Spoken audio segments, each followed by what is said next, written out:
How to have fun anytime, anywhere. Step 1. Go to ChumbaCasino.com. ChumbaCasino.com. Got it. Step 2. Collect your welcome bonus. Come to Papa welcome bonus. Step 3. Play hundreds of casino-style games for free. That's a lot of games. All for free? Step 4. Unleash your excitement. Woohoo! Chumba Casino has been delivering thrills for over a decade. So claim your free welcome bonus now and live the Chumba life. Visit ChumbaCasino.com. No purchase necessary. VGW Group. Void where prohibited by law. 21 plus. Terms and conditions apply.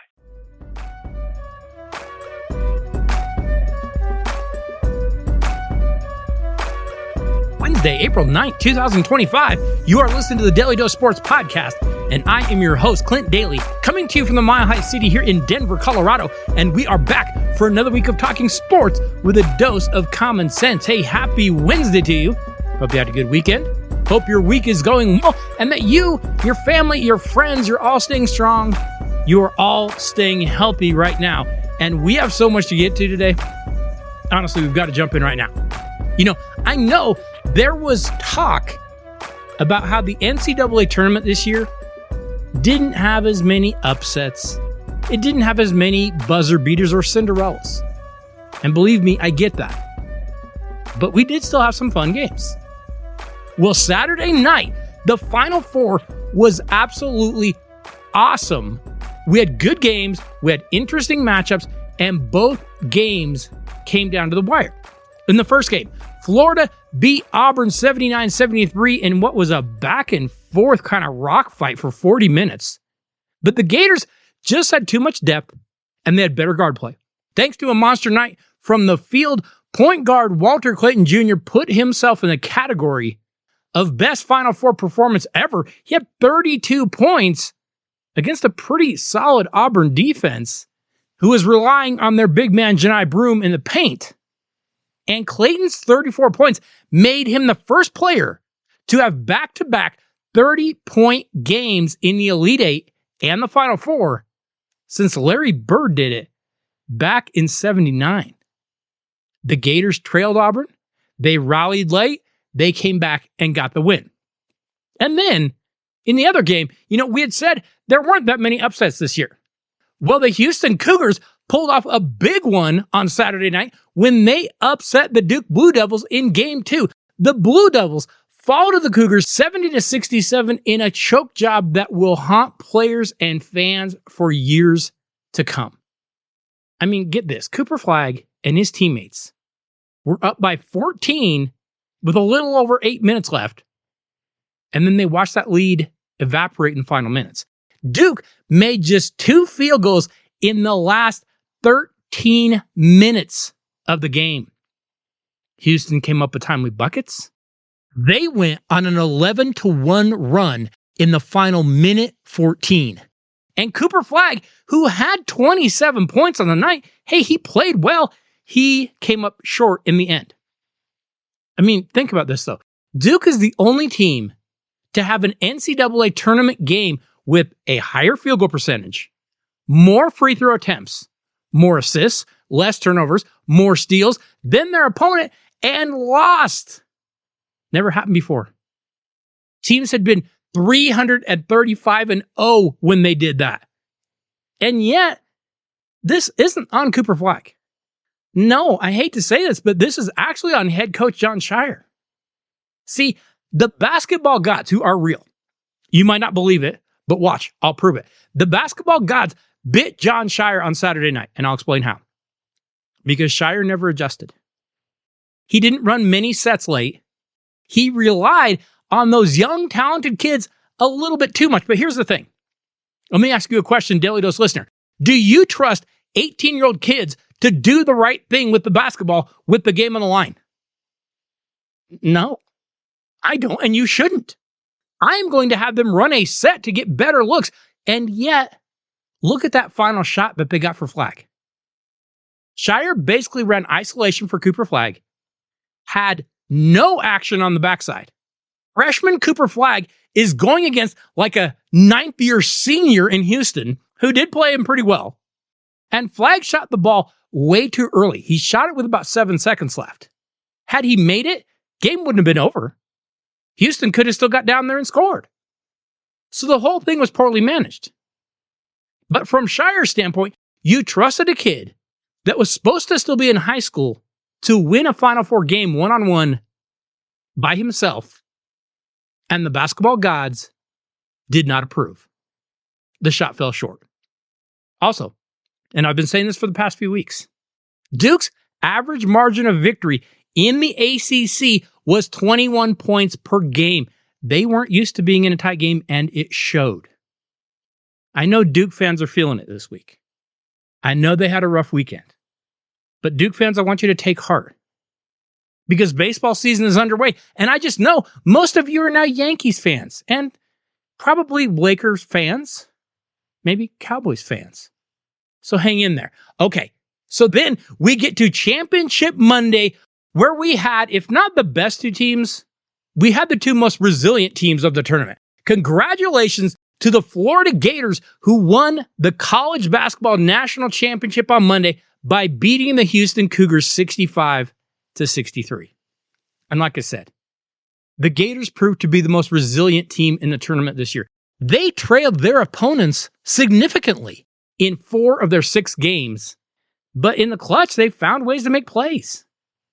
And it happened again on Monday. After leading 8-6 early in the first half, the Gators did not lead that game again until there were just 46 seconds remaining. Hey, they trailed by as many as 12 in the second half. But in those tight games, these Gators seem to thrive. After not scoring a point in the first half, point guard Walter Clayton Jr., he found ways to make big plays in the second half. He was named the most outstanding player of the tournament, and I think we saw him climb up draft boards a little bit. But what was interesting was it wasn't the Florida offense that won the game for him. It was their defense. Houston had just 4 turnovers in the first 36 minutes of the game, but in the last 3 minutes of the game, they turned it over 5 times, including 3 times in the final minute. Hey, during one stretch in the second half, Florida got stops on 9 straight Houston possessions. No, their defense won them the game. Head coach Todd Golden became the youngest coach in history to win the title since Jimmy Valvano back in '83 at North Carolina State. And you know, it was a tough loss for Houston coach Kelvin Sampson. I felt for him because he had the Gators right where he wanted them. That game on Monday was a Houston-style game, and yet it was Florida that came out on top. And one thing I do wonder, did Houston get tired? Remember the energy that they expended to beat Duke on Saturday night. They faded late. And I have to wonder if it was fatigue from that Final Four game. Either way, the Gators wore them out, and they are your national champions. Side note, the University of Florida actually becomes the first team ever to win 3 titles now in both football and basketball. No one has done that. They say you can't be successful at both, but Florida has now won 3 titles in each. I do have to mention one more thing about the title game, though. And I'm sure it won't get talked about much in the sports media world. But the officiating crew, once again, had a rough night on Monday night. That was a poorly executed game by that crew. Because they started out by not calling anything whatsoever. They swallowed their whistles. There were 4 total fouls called in the first half. And then in the second half, they tried to rein in the physicality that they had already allowed by calling 16 fouls in the first 12 minutes of the second half. They called 27 fouls total in the second half. Well, the result was players were confused. They were frustrated. And I'm not saying the outcome was affected because it was bad both ways, but it was just a poor job of officiating. You know, they always told us when you're reffing a big game, call it tight early and then let them play late. That is usually the blueprint for these big games. And this crew did exactly the opposite. And the problem was it made for a choppy game. And like I said, it made for frustrated coaches, players, and definitely fans. The NCAA has got to step up their officiating. That was rough on Monday night. But of course, the biggest news of the week, beyond the national championship being decided, was that the Daly Dose March Madness Bracket Challenge is now complete. And right now, we need to announce the final rankings of our bracket challenge. Coming in tied at number 10, well, are actually Mrs. Dose and my son, Mr. Dose, I guess. They come in tied at number 10. At number 9, we have Kebby's picks. Well done, Keb. Who knew Kebby was going to get in this thing? Number 7 goes to Jay Engler, who had Houston winning it all. If Houston did win it all, Jay would have won this thing. I actually came in at number 6. Generic ESPN picker that didn't come up with a name. They came in at number 5. Hall of Famer Troy Tulowitzki came in tied for 4th. I don't know who that is. They were tied for 4th with Jacob. Hey, well done, Jacob. You know, Jacob's doing some sports announcing down in Oklahoma, I think. Might have to get Jacob on the dose sometime. But nice job, Jacob. Another ESPN picker that didn't enter their name, they came in at number 2. And the winner of the 2025 Daily Dose Bracket Challenge and new champion T. Farron comes in with 1,690 total points. Well done, T. Farron. That is actually my boy Todd. That is Todd down in New Mexico. I believe he is down in Albuquerque. Todd is the Daily Dose Bracket Challenge winner. You know what? That actually makes me really happy. Todd is one of my oldest, dearest friends. You know, we actually went to 2nd grade together. I think that was back, is that before Civil War, post-Civil War? I don't know. It was a long time ago. But T. Farron is our Daily Dose Bracket Challenge winner. I am very happy to send him a Daily Dose t-shirt. Todd, I thank you for listening. Let me know what size and color you want. We will make that happen. But I want to say thank you to everyone who participated. Thank you for listening. Thank you for participating in the bracket challenge. It is genuinely appreciated. And you know what? Every year, it just seems like we grow a little bit more. Hey, speaking of Daily Dose gear, remember, you should be stopping by DailyDoseSports.com every week to see what new things we have going on over there. We have links to the podcast. We have links to new articles. One went up this week about the Denver Nuggets prior to some big news that we're going to talk about in a minute. So you should check that out. And we do have links to Daily Dose gear over there. Maybe you didn't win the bracket challenge, but you still want a t-shirt. Maybe you want a hoodie. Maybe you want a hat. Maybe you want a sweatshirt. Hey, you can go over to DailyDoseSports.com and get those. Also, you can always email the podcast at DailyDoseSports@gmail.com. We do hear from listeners now and then. It's good to hear from them sometimes. And you know, if it's good enough, we might end up using it on the show. Hey, today on The Dose, we're actually going to be talking a little about Major League Baseball. Going to let you know which teams you should be watching this season. And we will have a Daily Dose top 5 for you.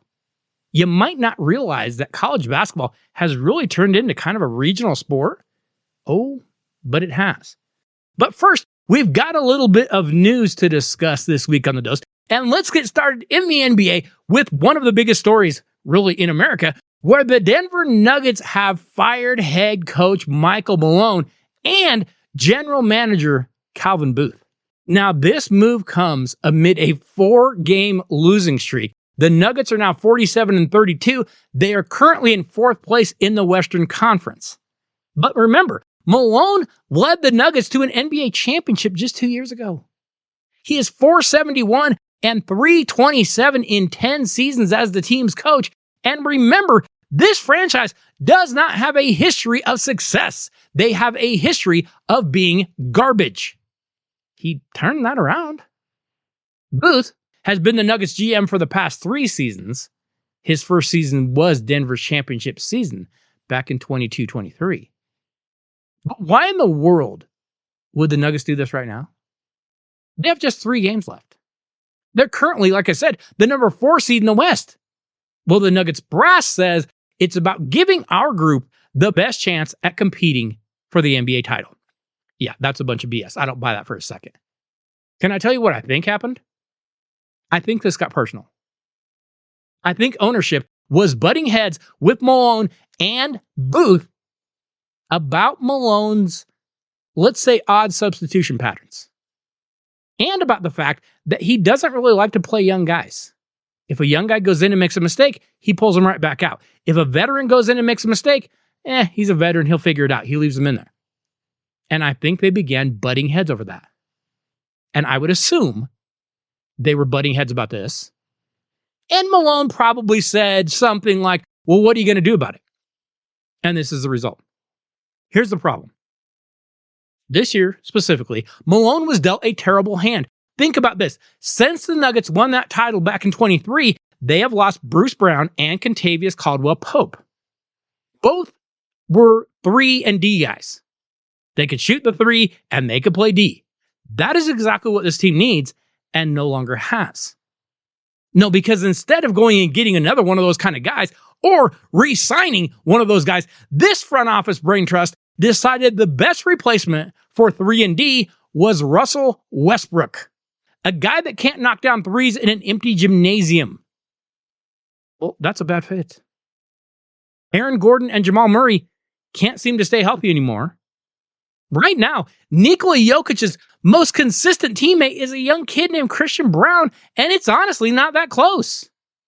Hey, this team was doomed from the start of this season because that front office did nothing. Now, why did they do it now? Like I said, I think this got personal. This was, your team has quit. Well, this is the team you gave me. Well, you aren't doing a good job. You aren't playing the young guys. Well, then fire me. And here we are. So here's a question.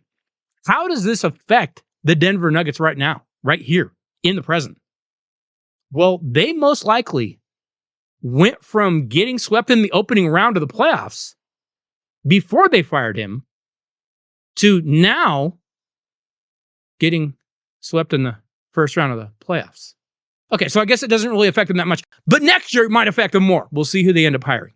Staying in the NBA, last Friday, the NBA announced that Memphis Grizzlies guard Ja Morant must fork over $75,000 for a handgun celebration he did not once, but twice. On Tuesday, Morant mocked Golden State Warriors guard Buddy Hield while he was on the bench by pretending to point a gun at him. Hield had done the same thing to Morant a few minutes before. Of course, Hield hasn't already been suspended for it, but for this incident, the NBA simply issued a warning to Ja Morant. However, after that warning, Morant then felt a need to do the celebration again in the very next game. On Thursday night, he hit a three-pointer. It wasn't big. It wasn't a game winner. While playing against the Miami Heat, and as he ran back down the court, he posed his arms in a way that imitated firing a shotgun. Now, like I said, Morant has a history of gun-related incidents off the court. Twice, in the span of 2 months back in 23, he flashed a handgun on Instagram Live. He got 2 separate suspensions.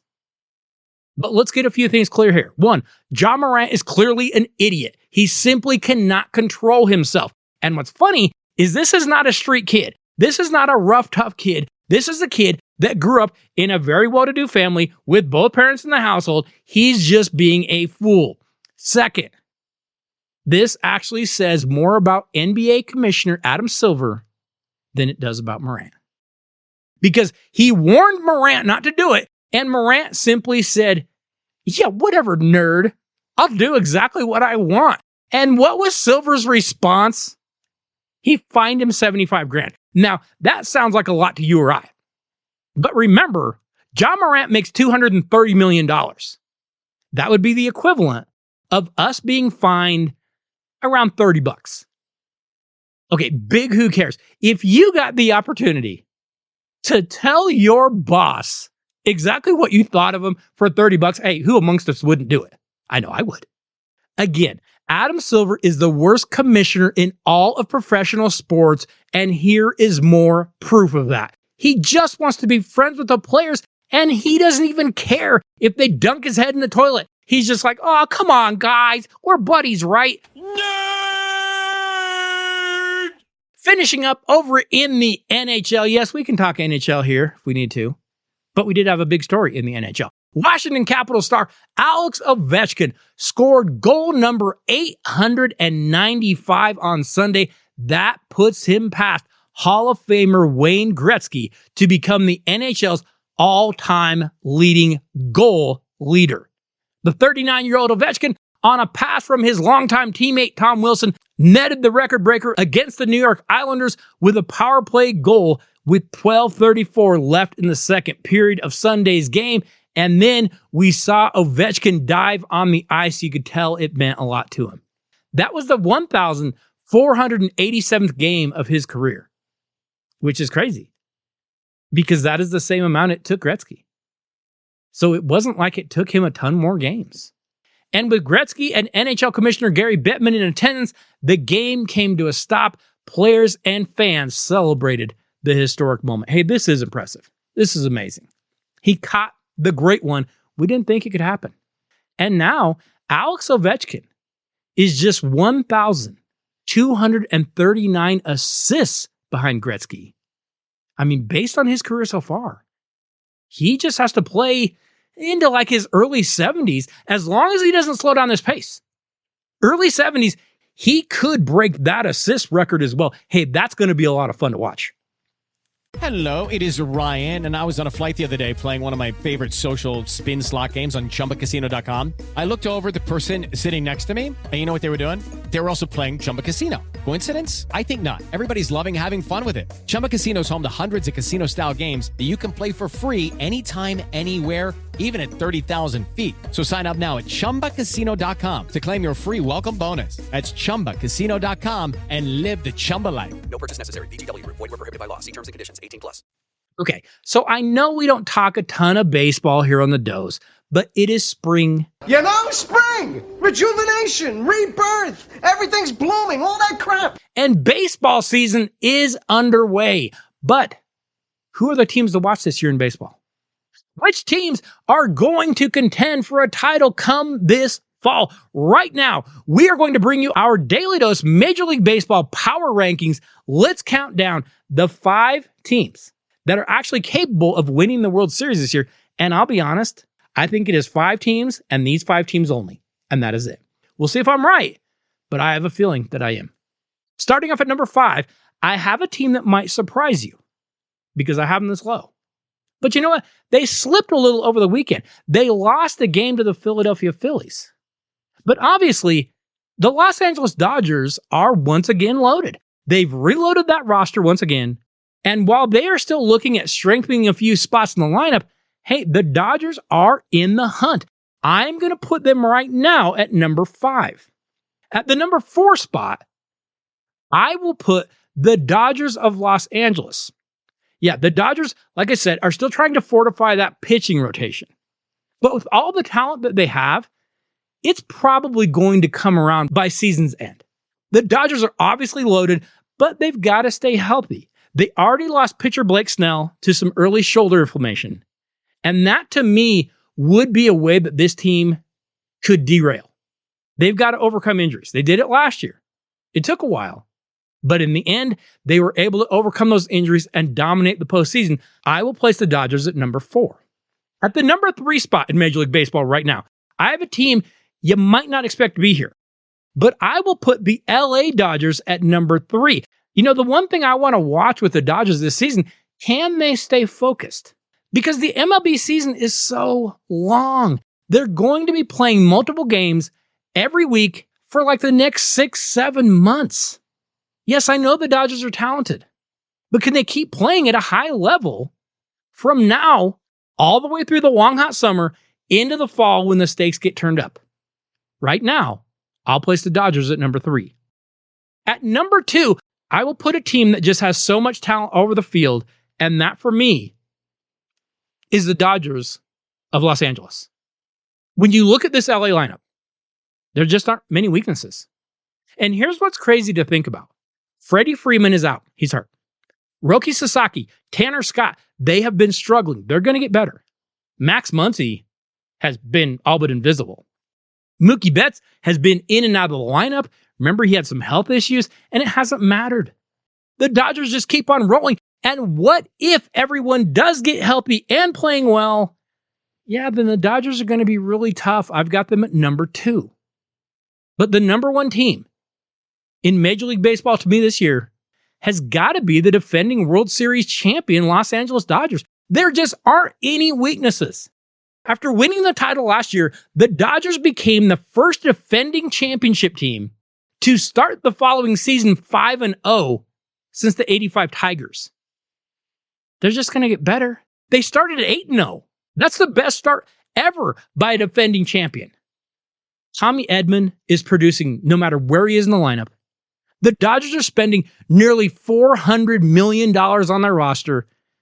And hey, since MLB doesn't want a salary cap, the rich just keep getting richer. Don't get me wrong, other teams are spending too. We know the Mets, Yankees, Phillies, Blue Jays, Astros, Rangers, Braves. They're all spending money. I get it. But the Dodgers are spending more than anyone. Oh, and they're also getting the production out of that payroll.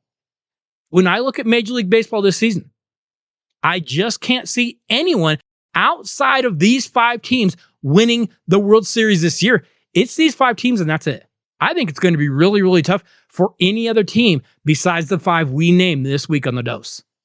Step into the world of power, loyalty, and luck. I'm gonna make him an offer he can't refuse. With family, cannolis, and spins mean everything. Now, you wanna get mixed up in the family business. Introducing The Godfather at Chompacasino.com. Test your luck in the shadowy world of The Godfather slot. Someday, I will call upon you to do a service for me. Play The Godfather now at Chompacasino.com. Welcome to the family. No purchase necessary. VGW Group. Void where prohibited by law. 21 plus. Terms and conditions apply.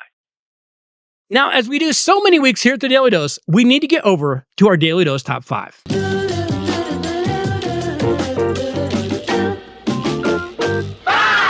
Okay, I'm going to say something, and it's going to sound insane.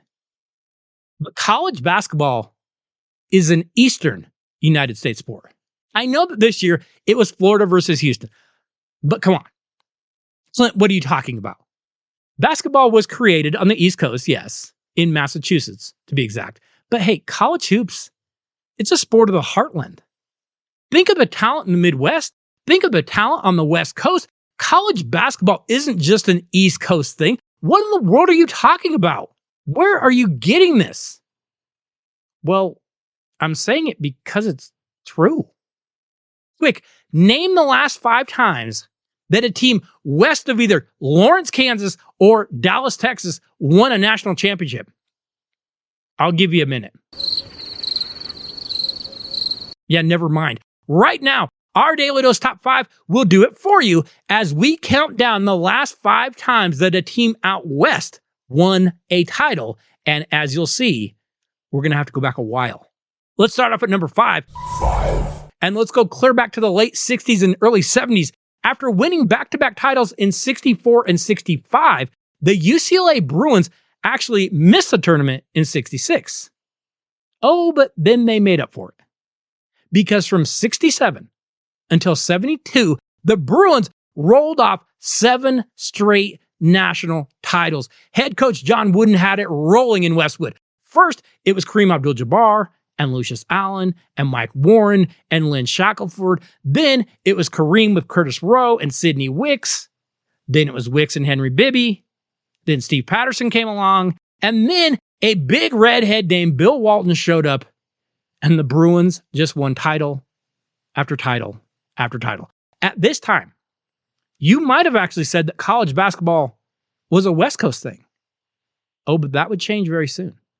The UCLA Bruins winning 7 straight titles from 67 to 73 comes in at number 5. We reach number 4. And we jump ahead just 2 years to 1975. In 74, senior center Bill Walton and the Bruins actually came up short against David Thompson and North Carolina State. But in 75, the Bruins were back. Now, this team didn't have Walton. They didn't have Abdul-Jabbar. They were led by Dave Myers, Richard Washington, and Marquez Johnson. They scraped out wins over Judd Heathcote's Montana team. By the way, that team had a kid named Michael Ray Richardson on it. Might have heard of him. And then they beat Danny Crum and Louisville in the Final Four before beating Kentucky in the championship. From 64 to 75, UCLA won 10 titles. That's a record that I just can't see being beaten ever. The 75 Bruins kept the title out west, and they come in today at number 4. Okay, so from 1975, we have to jump forward 15 years to the year 1990, and we get to a team that is still considered one of the best ever. You know, Jerry Tarkanian had some pretty serious success when he was at Long Beach State, but when he showed up in Sin City, he cranked it up. The UNLV Runnin' Rebels had started playing D1 hoops back in 69, but had never made a tournament until Tark the Shark showed up in 73. And he changed that quick. The Rebels made the tournament 10 times with Tarkanian. They had gone to the Final Four in 77 and again in 87. But in 1990, the Rebels were just different. JUCO transfer Larry Johnson had joined guards Anderson Hunt and Greg Anthony, and then Tark added do-everything forward Stacey Ogman and rebounder Moses Scurry, and UNLV just destroyed everyone in their path. In 1990, UNLV beat Little Rock, Ohio State, Ball State, Loyola Marymount, Georgia Tech in the Final Four, and finally Duke in the title game by an average of nearly 20 points per game. Hey, the West was on top of the world. Oh, but it wouldn't last. 1990 UNLV comes in at number 3. We reached number 2 on our list of college basketball teams out west that won March Madness, and we've got to jump forward another 5 years. It had been 20 years since UCLA had won a title, but in 1995, the Bruins were back. Of course, John Wooden was gone, and the Bruins had been through coaches like Gene Bartow and Gary Cunningham and Larry Brown and Larry Farmer and Walt Hazzard, but then they got a guy named Jim Herrick. And while Jim was dealing in the NIL stuff before any of us knew what that even was, he did get some talent back to Westwood. Herrick got Ed O'Bannon and Charles O'Bannon and Tyus Edney and a freshman named Toby Bailey, and it was like old times again. UCLA rolled to a 32-1 record and brought the title back out west. 1995 UCLA comes in today at number 2. So we reach the last team from out west that won a national championship, and we have to go back 28 years to the year that was 1997. Now, you know, every season here at the Dose, we hand a college basketball award to the highest seed in the tournament that disappoints us the most. It is called the Arizona Award. Why? Because Arizona usually wins it every single year. Well, except for one. Because back in 97, we all expected North Carolina or Kansas or Kentucky to win another title. But it was the Arizona Wildcats with Mike Bibby and Miles Simon and Jason Terry and Michael Dickerson that beat all 3 of those number 1 seeds on their way to their lone national championship in school history. 1997. That was the last time that a team west of Lawrence, Kansas or Dallas, Texas won a title. Since then, Utah, Stanford, Arizona, Oklahoma State, UCLA, Wichita State, Oklahoma, Gonzaga, Oregon, Texas Tech, and San Diego State have made it to the Final Four. Utah, Arizona, UCLA, Gonzaga, Texas Tech, and San Diego State made it to the championship game. And yet, no team out west has won a title in nearly 30 years. And I know that could change any season. But if I were to ask you right now, who could break that streak? Maybe Gonzaga? I mean, they've been close a few times, but who else would you even say? Yeah, it's kind of hard to come up with anyone, isn't it? I don't have the slightest idea. Like I said, it sure feels like college basketball right now is more of an East Coast thing. Hey, next week on The Dose, I am actually chasing a number of guests for The Dose over the next, let's say, month or so. You have to trust me on this. I've got some very interesting people that I'm going to be talking to over the next few weeks. You will not want to miss it. So be sure you check out The Dose and be sure you let a friend know to do the same. Hey, I want to say thank you to each and every one of you for listening to The Daily Dose every week. Thank you for the emails, thank you for the texts, thank you for the tweets, but more than anything, thank you for sharing the show, for sharing the videos, and for sharing the articles with someone that you know. We absolutely love it when you do that. Have to say thank you to JSP. Could not do any of this without you. I will see you all next Wednesday. Have a great week, everybody.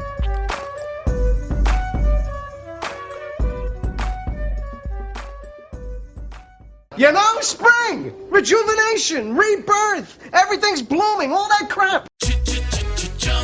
Looking for excitement? Chumba Casino is here. Play anytime, play anywhere. Play on the train, play at the store, play at home, play when you're bored. Play today for your chance to win and get daily bonuses when you log in. So what are you waiting for? Don't delay. Chumba Casino is free to play. Experience social gameplay like never before. Go to Chumba Casino right now to play hundreds of games, including online slots, bingo, Slingo, and more. Live the Chumba life at ChumbaCasino.com. No purchase necessary. VGW Group. Void where prohibited by law. 21 plus. Terms and conditions apply.